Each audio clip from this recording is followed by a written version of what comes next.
All right, Shalom. First and foremost, I want to give all honor, glory, and praise to Yahweh, Bahashem, Yahweh Shai, Bahashem, Rakwah Kodash.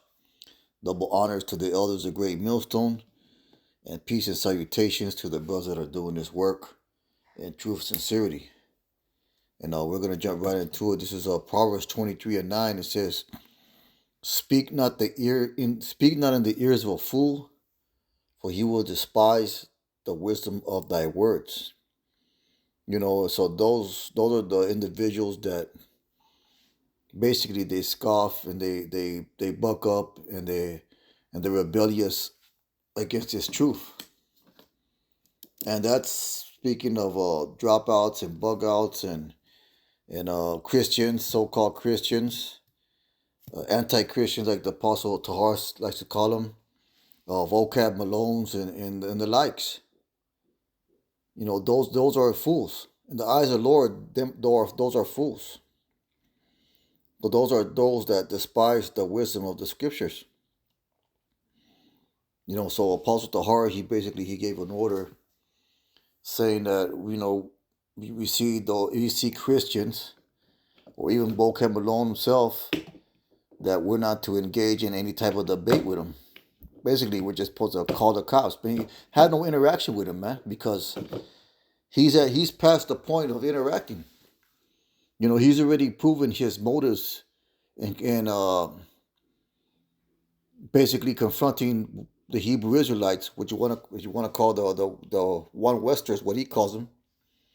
And his motive is basically scoffing and scorning and hating and envy, because he wishes he was us. There was a recent video where he basically out there trying to preach like Great Millstone preaches.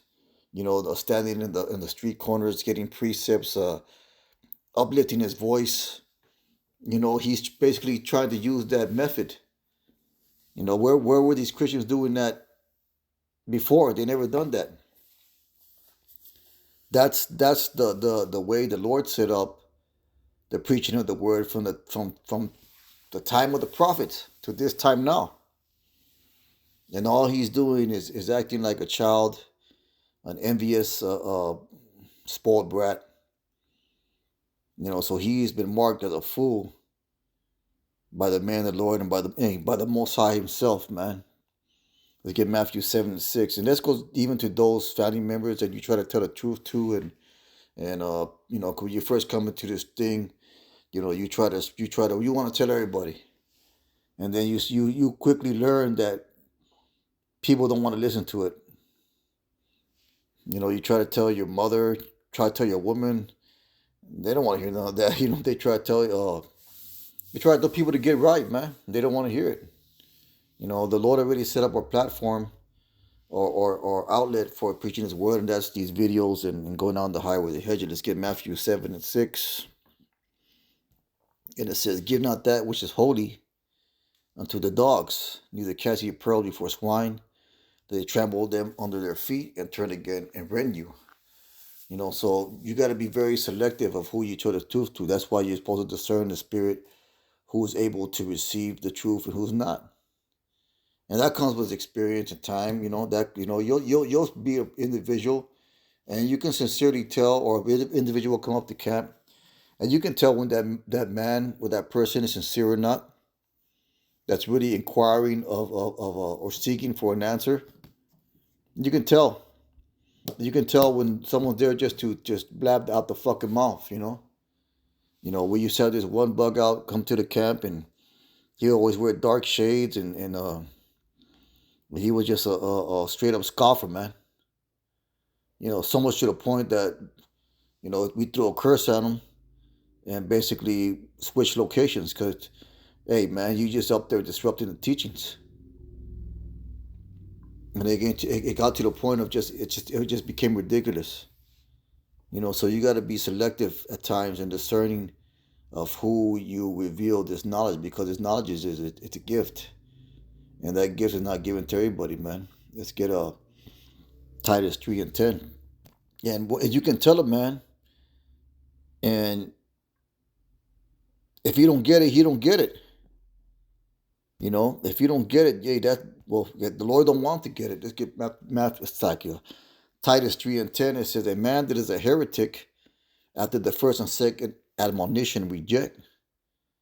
So vocab Malone, he's already gone to that status, that level, the level of rejection, as decreed by the elder Tahar. The basically that's the Lord saying that's saying the Lord has rejected him. Vocab Malone is rejected by the Lord. So because he's already been given his first admonition, he's already given his second admonition. Hell, he's already been given his third, fourth, and fifth admonition. So he's in rejection status, man. He has been rejected. He is no longer worth the time and effort to communicate or to talk about these scriptures with. So he's on the rejection list, man. And that's where you got to look at it.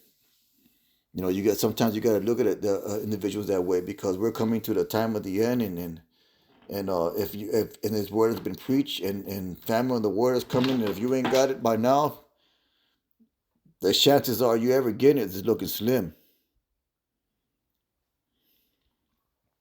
Let's go ahead and get Proverbs 9 and 7. This is Proverbs 9 and 7. It says, he that reproveth a scorner getteth to himself shame, and he that reproves a wicked man get himself a blot. Reprove not a scorner lest he hate thee. Rebuke a wise man, and he will love thee. And once again, it says, reprove not a scorner lest he hate thee. And we don't care if vocab hates us or not, or scorners or scoffers hate us or not. We don't care if these dropouts and bugouts hate us or not. But their behavior of scoffing and scorning and rebellion only proves that they hate the truth. Let's go ahead and get that scripture. Am I your enemy because I tell you the truth? This is Galatians 4 and 16. It says, am I therefore become your enemy because I tell you the truth? And that's why they hate. That's why they hate GMS. That's why they hate the teachings of GMS, because one thing, they're envious of it, man. They're envious of men having knowledge, having the proper and true knowledge of the Bible. So they become envious. They become enemies. They become scornful. They become hateful. Have you read in Proverbs 9 and 7? Reprove not a scorner lest he hate you. Like I said, we don't care if they hate us or not. And ultimately, they don't hate us. They hate the Lord. So John 7 and 7. This is John 7 and 7. It says, the world cannot hate you. These are once again the words of Yahweh Shai. It says, the world cannot hate you, but me it hateth, because I testify of it that the works thereof are evil. So that's what we do. We repeat and proclaim the words of the Bible, the words of Yahweh Shai, and in doing so, being representations and ambassadors of Yahweh Shai, they hate us because of Yahweh Shai. Because Yahweh Shai says that he testifies of his word that the works are evil, of this world that the works are evil, or that they're evil. So we're hated, man. We are a hated group.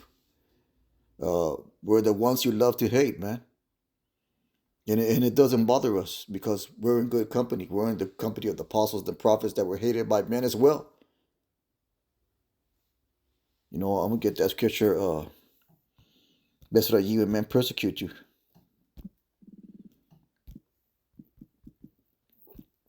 That's one of the characteristics. That's one of the traits. That's one of the signs that we're doing what the Lord wants us to do. Let's go ahead and find it. This is Matthew 5:11. It says, blessed are ye when men shall revile you and persecute you. Let's get the word revile. It says, to make run, to put to flight, to drive away, to pursue in a hostile manner. Ain't that what vocab Malone does? Doesn't he pursue the Hebrew Israelites in a hostile manner? Doesn't he constantly chase after camps, trying to find out where camps are, rolling up on camps to run swiftly in order to catch a person or thing and to run after, to pursue in a hostile manner, in any way, whatever, to harass, trouble, molest one. See, that's what he does. In any way, whatever, to harass, trouble, molest one. Yeah, so that just showed you that.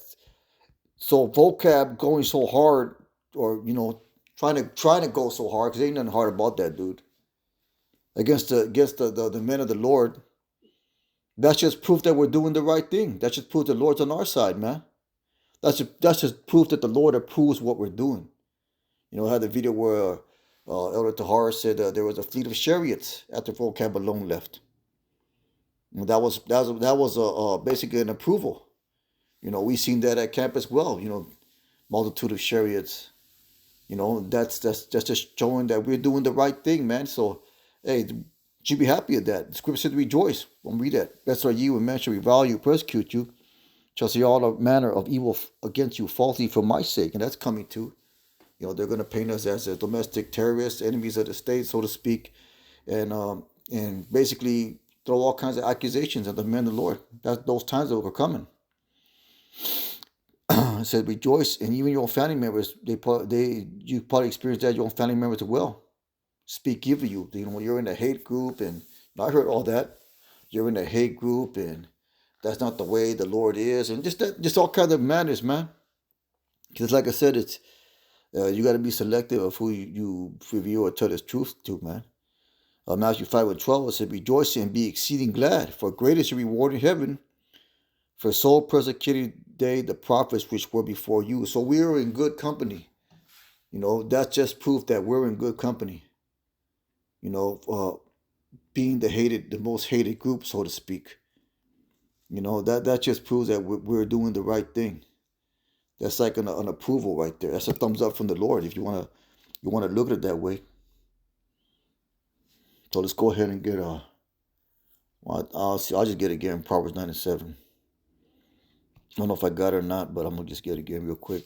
So he that reproveth scorn against us, 9:8. Reprove not a scorner, lest he hate thee. Rebuke a wise man, he will love thee. So a wise man, a one that's sincere, he's gonna love to hear the things that the Bible will say. Not us particularly, we're just vessels, but he's gonna love it. And a scorner's gonna hate it. And ultimately it's not us that they're hating or loving, it's the Lord. It fills him with envy. That's in Acts, man. Let's get Acts 13:45. And these are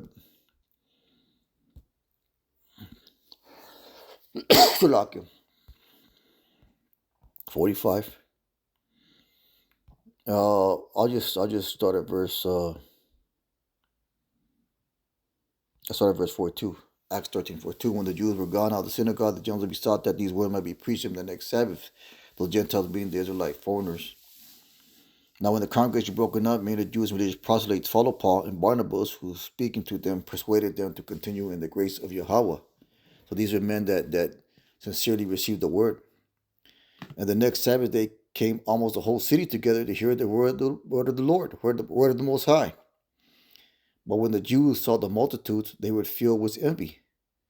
They were against Paul, and spake against those things which were spoken by Paul, contradicting and blaspheming. So those that contradict and blaspheme the men of the Lord, whether it be bug outs and dropouts, scoffers and scorners, vocab Malones and the like, and his names get brought up because he's symbolic of vocab Malone was the ultimate scorner. He's the leader of scorners. And ultimately, they're blaspheming and contradicting. It just proves that they are filled with envy. They're jealous. They're jealous of the men and the men that the Lord's working with, the men of Great Millstone, starting with the elders on down. They're envious of these things. They're covetous of the knowledge. They're covetous of the uprightness and integrity of us preaching this word. This is Jude 1:7, the NLT, and it says, "And don't forget Sodom and Gomorrah and their neighboring towns, for if filled with immorality and every kind of sexual perversion, those cities were destroyed by fire and served as a warning of the eternal fire of Yahweh's judgment." You know, those individuals were scoffing and scorning against the Lord as well. In the same way, these people who claim authority from their dreams live immoral lives, defy authority, and scoff at supernatural beings. But even Michael, one of the mightiest of the angels, did not dare accuse the devil of blasphemy, but simply said, "The Lord rebuke you." This took place when Michael was arguing with the devil about Moses' body. But this is the point right here in verse 10. "But these people scoff at things they do not understand. Like unthinking animals, they do whatever their instincts tell them, and so they bring about their own destruction." Because they're just talking about all their feelings, man. And like we said, those feelings are ones of envy, ones of hate, ones of jealousy, and ones of pride. You know, so that's what it is. Let's go back to the KJV. It's First Peter 4:4. It's First Peter 4:4 is you know, because and that's a grace that we know this truth, because we could have been just like them.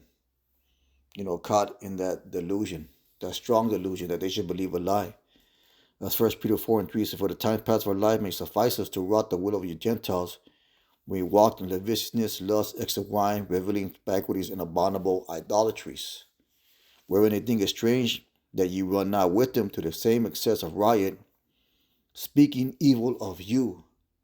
So that categorizes them in all the characteristics of verse 3.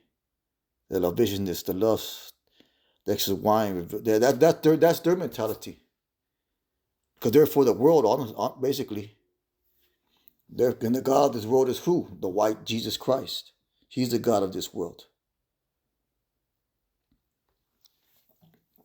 Let's get Galatians 4:16. This is Salah. Galatians 4:16, and it says oh, we already got that one, Salah. Well, that's the lesson right there, man. You know, they don't hate us. They hate Yahweh Shai. But we're glad to be hated because it puts us in a state of blessings. It's proof that we're doing the right thing, man. But with that being said, real quick lesson. Most I will hope is edifying. With that, I want to give all honor, glory, and praise to Yahweh Bashem Yahweh Shai. Kahala Yahweh Bashem Yahweh Shai. Brothers, keep on pushing. Shalom.